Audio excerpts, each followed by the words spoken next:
கடவுளுடன் காலை வணக்கம். புனித யோவான் எழுதிய நற்செய்தி 6ஆம் அதிகாரம் 1 முதல் 15 வரை உள்ள இறைவார்த்தைகள். அக்காலத்தில் இயேசு கலிலேயா கடலை கடந்து மறுகரைக்கு சென்றார். அதற்கு திபிரேய கடல் என்றும் பெயர் உண்டு. உடல் நலமற்றோருக்கு அவர் செய்து வந்த அரும் அடையாளங்களை கண்டு மக்கள் பெரும் திரளாய் அவரை பின்தொடர்ந்தனர். இயேசு மலைமேல் ஏறி தம் சீடரோடு அமர்ந்தார். யூதர்களுடைய பாஸ்கா விழா அண்மையில் நிகழவிருந்தது. இயேசு நிமிர்ந்து பார்த்து மக்கள் பெருந்திரளாய் அவரிடம் வருவதைக் கண்டு, இவர்கள் உண்பதற்கு நாம் எங்கிருந்து அப்பம் வாங்கலாம் என்று பிலிப்பிடம் கேட்டார்.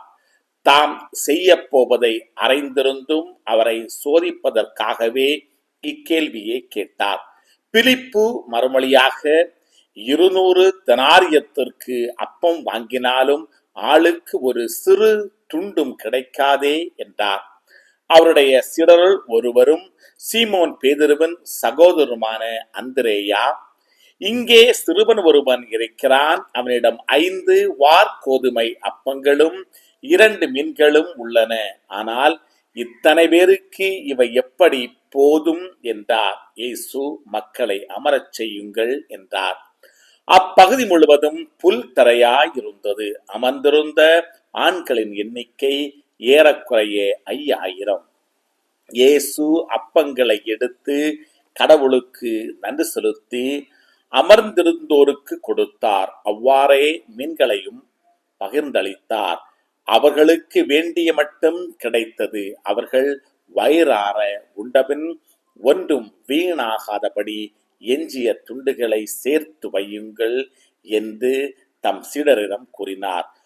மக்கள் உண்டபின் 5 வார்கோதுமை அப்பங்களிலிருந்து எஞ்சிய துண்டுகளை சேர்த்து சீடர்கள் 12 கூடைகளில் நிரப்பினார்கள். இயேசு செய்த இந்த அரும் அடையாளங்களை கண்ட மக்கள், உலகிற்கு வரவிருந்த இறைவாக்கினர் உண்மையில் இவரே என்றார்கள்.